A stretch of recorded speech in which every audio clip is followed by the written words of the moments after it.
Hello everyone, welcome to Priyanka chemistry classes. कैसे हैं आप सब? आई होप आप अच्छे होंगे।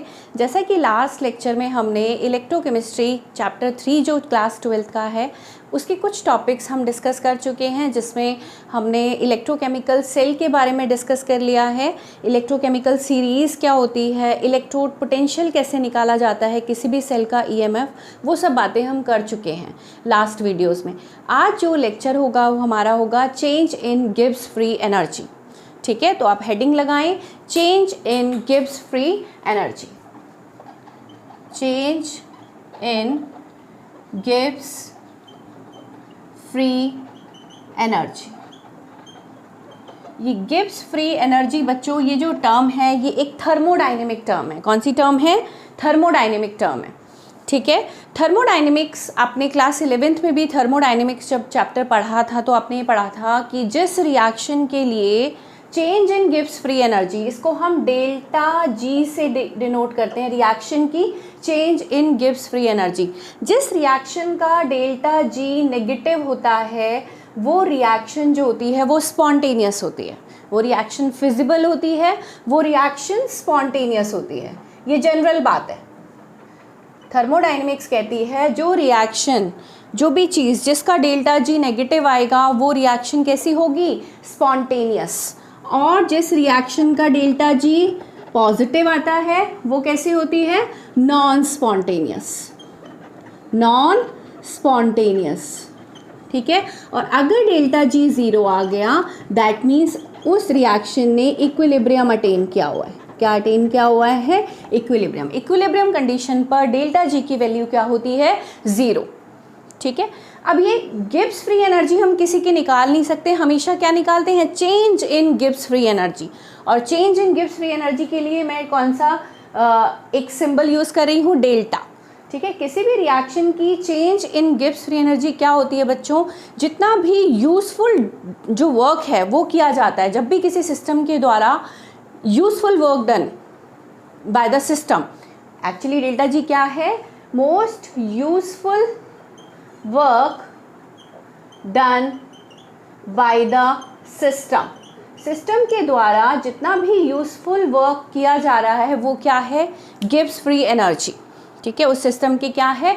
Gibbs free energy. इतनी बात समझ आ गई। अब इलेक्ट्रोकेमिस्ट्री के टर्म में देखें तो जितना भी वर्क है वो कैसा है? इलेक्ट्रिकल वर्क है। कैसा वर्क है? Electrical work. और आपको पता है electrical work, I am sorry मैंने वर्ड लिख दिया, इलेक्ट्रिकल वर्क।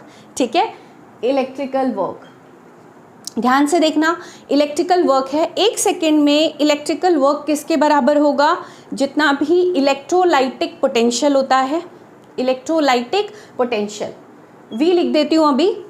अगर मैं उसको चार्ज से मल्टीप्लाई कर दूँ, किससे मल्टीप्लाई कर दूँ? चार्ज से। जितना चार्ज उस सेल में पास किया जा रहा है उसको अगर मैं इलेक्ट्रोलाइटिक पोटेंशियल से मल्टीप्लाई कर दूँ तो मेरे पास एक सेकेंड में किया गया इलेक्ट्रिकल वर्क आ जाएगा।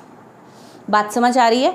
अगर हम गैल्वेनिक सेल से ज़्यादा वर्क करना चाहते हैं तो हमें ना चार्ज जो पास करना पड़ेगा ना बच्चों, वो रिवर्सिबली पास करना पड़ेगा।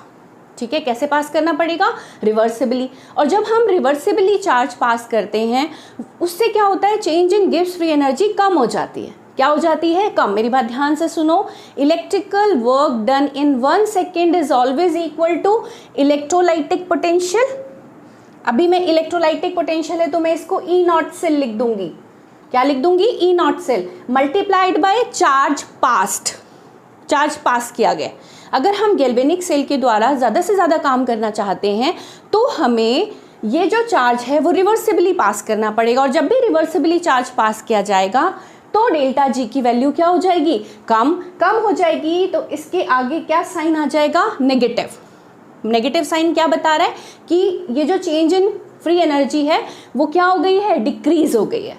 तो बेसिकली मेरे पास क्या टर्म आई? Q into E not cell, और आगे क्या लगा दिया? नेगेटिव। यानी बेसिकली डेल्टा जी क्या होता है? Useful work done by the system, और बाकी मैंने आगे क्या लगा देना है? माइनस। आई होप आपको समझ आ गई होगी कहानी कि डेल्टा जी होता क्या है। ठीक है, अब चार्ज, इलेक्ट्रोलाइटिक पोटेंशियल को चार्ज से मल्टीप्लाई करना है। आपको पता है चार्ज कितना पास करेंगे, n फैराडे।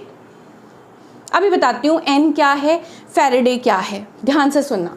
हम ये एक फॉर्मूला लेकर आ रहे हैं डेल्टा जी का। Finally charge passed multiplied by electrolytic potential, charge क्या है, n फैराडे, ठीक है। तो मेरे पास एक फॉर्मूला आया डेल्टा जी का, delta G change in Gibbs free energy minus NF E not cell, minus NF E not cell.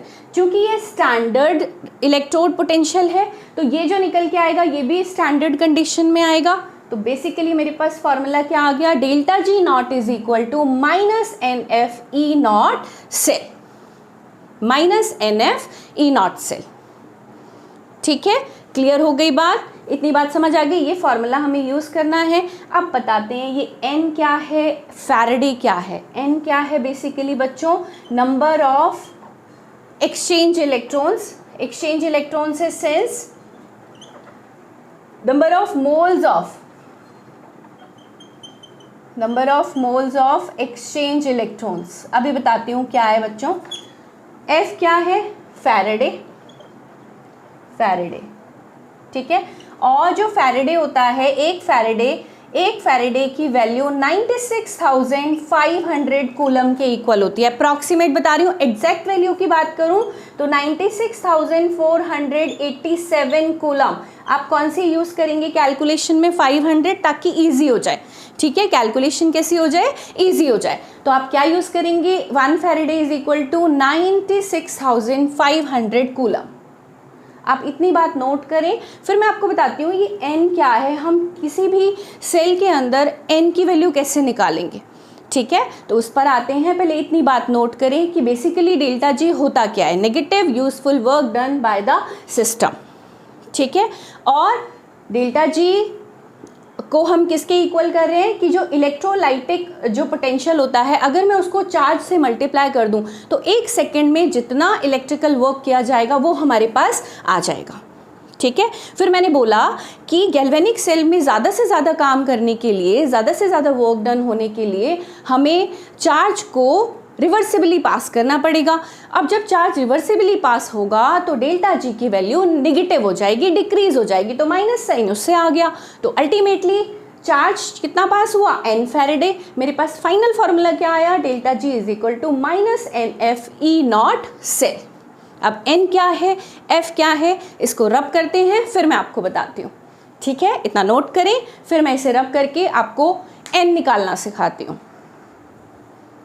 चलिए रब कर दो इसे, नोट हो गया, इतनी बात समझ आ गई कि डेल्टा जी बेसिकली क्या है।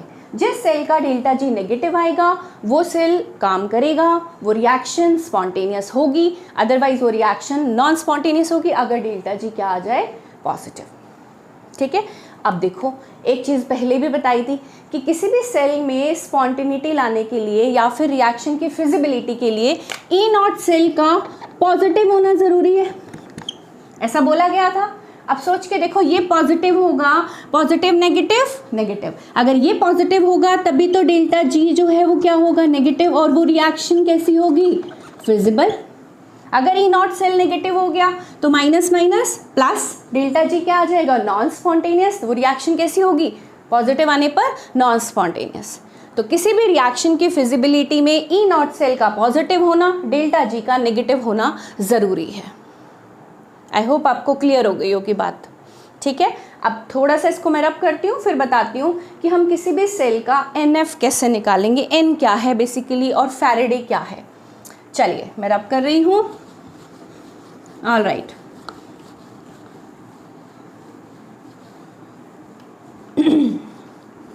हमने इलेक्ट्रोकेमिकल सेल की बात की थी, अगर आपने मेरा फर्स्ट लेक्चर देखा है तो मैंने जिंक कॉपर सेल, ठीक है, मैंने ये एग्जाम्पल लिया था डेनियल सेल वाला, और मैंने एक इलेक्ट्रोकेमिकल सेल ड्रॉ किया था जिसमें लेफ्ट साइड में एनोड था, बस मैं थोड़ा सा बता रही हूँ, उसको मैंने 1 मोलर ZnSO4 में डिप किया था, और एक साइड कौन था, कैथोड था जो कॉपर इलेक्ट्रोड से बना हुआ था, और कॉपर इलेक्ट्रोड था, और ये कौन सा था, जिंक इलेक्ट्रोड था।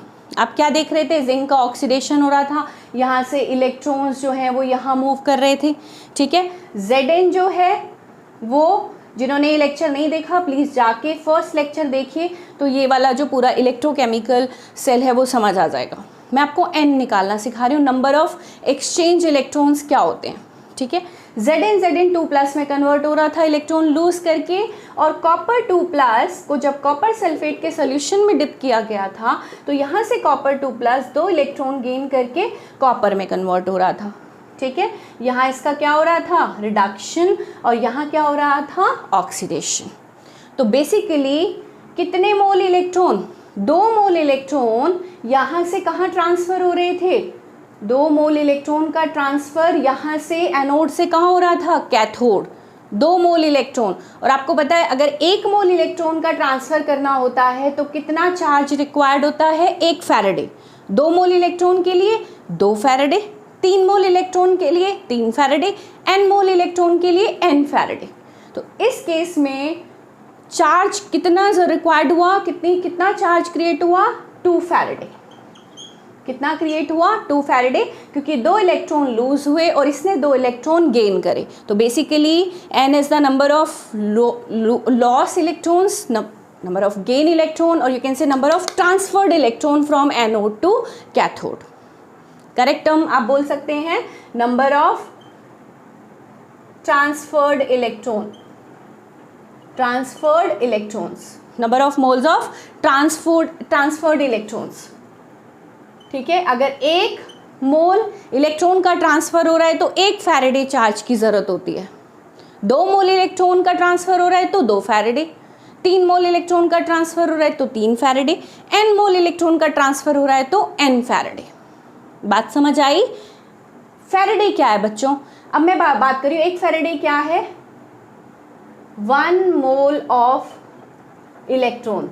अगर ट्रांसफ़र हो रहा है 1 मोल ऑफ इलेक्ट्रॉन का तो कितने फैराडे चार्ज की ज़रूरत होती है, 1 फैराडे, 1 मोल के लिए 1 फैराडे। अब देखो सोचो, फैराडे का वैल्यू निकालते हैं। 1 मोल एक इलेक्ट्रॉन पे चार्ज कितना होता है, 1.6 इंटू 10⁻⁻19 कूलम।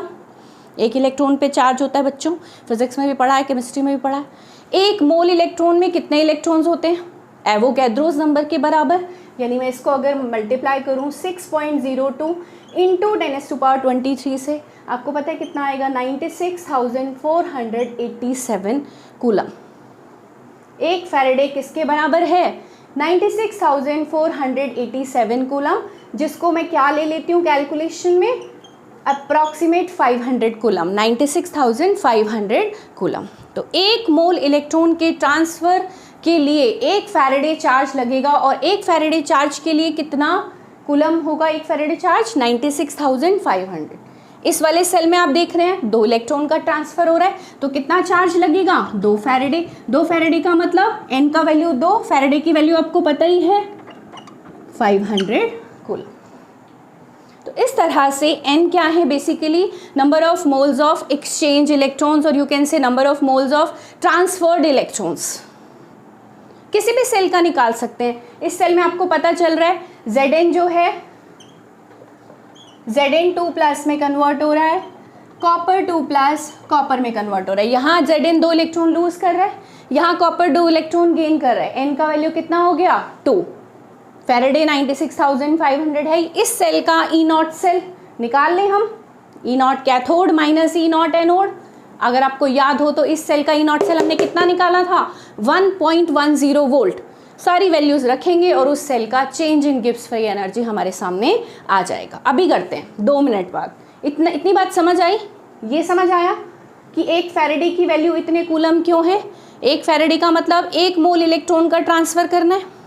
1 इलेक्ट्रॉन पर चार्ज 1.6 इंटू 10⁻⁻19, कितने, 1 मोल में कितने इलेक्ट्रॉन्स होते हैं, एवोगैड्रोस नंबर के बराबर। इनको मल्टीप्लाई किया, वैल्यू आपके सामने, चाहे तो आप यूज़ मल्टीप्लाई करके देख लीजिए, यही वैल्यू आएगी, ठीक है। तो अब ऐसे और सेल का NF निकालना सिखाऊं। चलिए अब मैं एक सेल लिखती हूँ आपके सामने। आपको एक सेल रिप्रेजेंटेशन दे रखा है, Fe2+ में कन्वर्ट हो रहा है, Cr3+ Cr में कन्वर्ट हो रहा है। नंबर ऑफ एक्सचेंज इलेक्ट्रॉन्स बताओ, कितने मोल इलेक्ट्रॉन का ट्रांसफ़र हुआ है, ठीक है, आप देख रहे हैं सॉल्ट ब्रिज के लेफ्ट में एनोड, एनोड पर क्या हो रहा है, ऑक्सीडेशन। क्या इक्वेशन बनेगी कि Fe ने 2 इलेक्ट्रॉन क्या करे बच्चों, लूज करे। ठीक है, Fe ने 2 इलेक्ट्रॉन लूज करे। ये कौन सी रिएक्शन है, एट एनोड।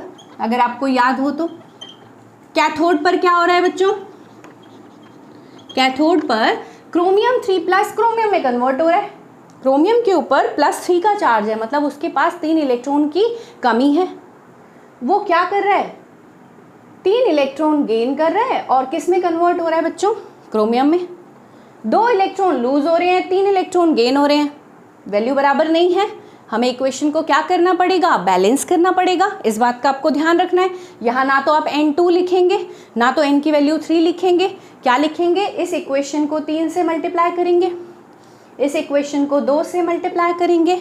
ठीक है, तो क्या बनेगा, 3Fe2 प्लस 6 इलेक्ट्रॉन। बात समझ आ रही है, मैंने इसको 3 से मल्टीप्लाई कर दिया और इसको 2 से करा, तो ये क्या बना, 6 electron 3 chromium. This is the balanced equation. ठीक है, फाइनल इक्वेशन में आप देखो 6 इलेक्ट्रॉन लूज हो रहे हैं, 6 इलेक्ट्रॉन गेन हो रहे हैं। कितने मोल इलेक्ट्रॉन का ट्रांसफर हो रहा है, 6 मोल इलेक्ट्रॉन का ट्रांसफर हो रहा है। 6 मोल इलेक्ट्रॉन का ट्रांसफर हो रहा है, मतलब कितने फैराडे चार्ज लगेगा, 6 फैराडे। चार्ज की वैल्यू कितनी होगी, 6 फैराडे। एन का वैल्यू कितना होगा, 6। तो बच्चों ऐसे देख के एकदम से मत डिसाइड करना कि एन का वैल्यू 2 होगा या 3। Reaction should be balanced. जितने इलेक्ट्रॉन एनोड से कैथोड पर जा रहे हैं, प्रॉपर वही कि हाँ 2 इलेक्ट्रॉन लूज हो रहे हैं, यहाँ 3 इलेक्ट्रॉन गेन हो रहे हैं, तो हमें रिएक्शन को बैलेंस करना पड़ेगा, तब हम number of moles of electron decide कर पाएंगे। आई होप आपको समझ आ गई होगी कहानी। एन निकालना आ गया होगा। इसके लिए एन का वैल्यू कितना है, 6। तो 6 फैराडे चार्ज रिक्वायर्ड होगा अगर 6 मोल इलेक्ट्रॉन का क्या किया जा रहा है, ट्रांसफर। आई बात समझ में। तो मैं आपको बेसिकली एन बता रही थी, एन क्या है। जैसे जिंक कॉपर में एन का वैल्यू 2 आया था, 2 इलेक्ट्रॉन लूज हो रहे थे, 2 इलेक्ट्रॉन गेन हो रहे थे। ठीक है, 2 फैराडे चार्ज की जरूरत थी। यहाँ कितनी जरूरत है, 6 फैराडे। I am sorry. चलो एक क्वेश्चन कर लेते हैं। आपको बोला जाए कैलकुलेट, एक क्वेश्चन से समझ लेते हैं डेल्टा जी कैसे निकालना है। Calculate change in Gibbs free energy, change in Gibbs free energy, calculate change in Gibbs free energy for the following reaction.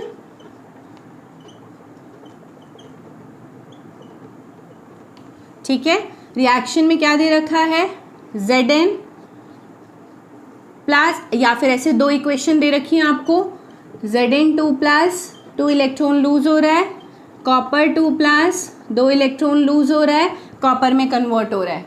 ठीक है, आपको ये रिएक्शन दे रखी है और इसकी ओवरऑल इक्वेशन दे रखी है ZnCu2 plus Zn2 plus copper.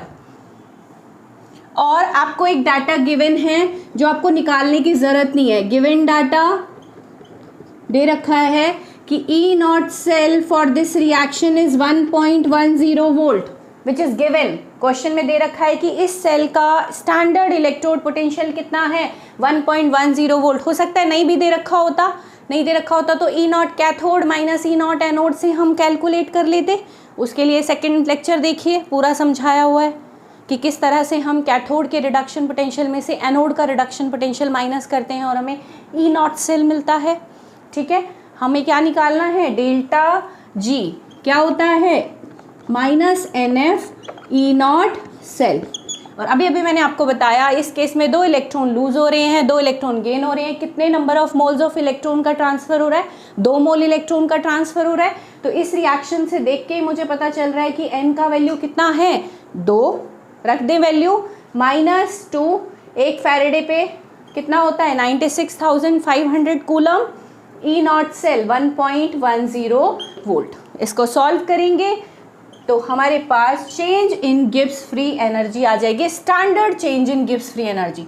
Change in यहाँ पर मैं क्या लगा रही हूँ, स्टैंडर्ड, ताकि मैं यहाँ डेल्टा जी नॉट लगा सकूँ। ठीक है, ऐसे मैंने क्वेश्चन बनाया आप लोग के लिए। इसको जब आप सॉल्व करेंगे तो माइनस में आएगा 2,12,300 जूल पर मोल, निकाल के देख लेना, ठीक है।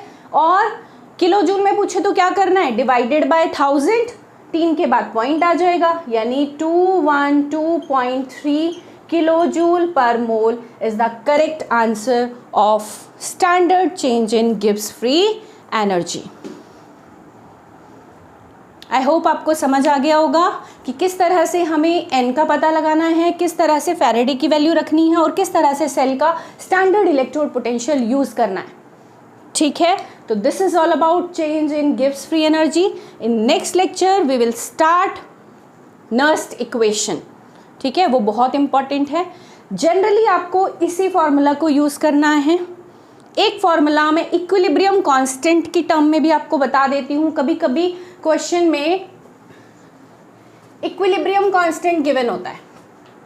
क्या गिवन होता है, इक्विलिब्रियम कांस्टेंट, जिसको हम बोलते हैं के, ठीक है, केसी, इक्विलिब्रियम कांस्टेंट। तो उसके लिए आपको फॉर्मूला लगाना है -RT नेचुरल लॉग ऑफ के, ठीक है। नेचुरल लॉग को अगर मैं बेस 10 में कन्वर्ट करूं तो मैं 2.303 से क्या कर सकती हूँ, मल्टीप्लाई।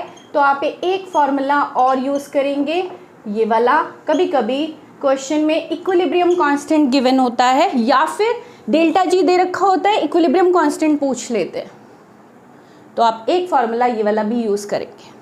आर क्या है, gas constant, T stands for temperature. Gas constant की वैल्यू फिक्स होती है, आपको पता है 8.314 एनर्जी की टर्म में आप यूज़ करेंगे, ठीक है, जूल पर मोल पर केल्विन, क्लियर। तो जनरली आपको इस पे न्यूमेरिकल आएगा। हो सकता है कभी कभी इक्विलिब्रियम कांस्टेंट गिवन हो, तब आपसे डेल्टा जी पूछे, तो आप इस फॉर्मूला का यूज़ करके आप क्या निकालेंगे, डेल्टा जी, क्लियर है। तो this is all about change in Gibbs free energy. इस वीडियो में इतना ही, नेक्स्ट वीडियो में हम बात करेंगे नर्स्ट इक्वेशन की, clear. Thank you so much.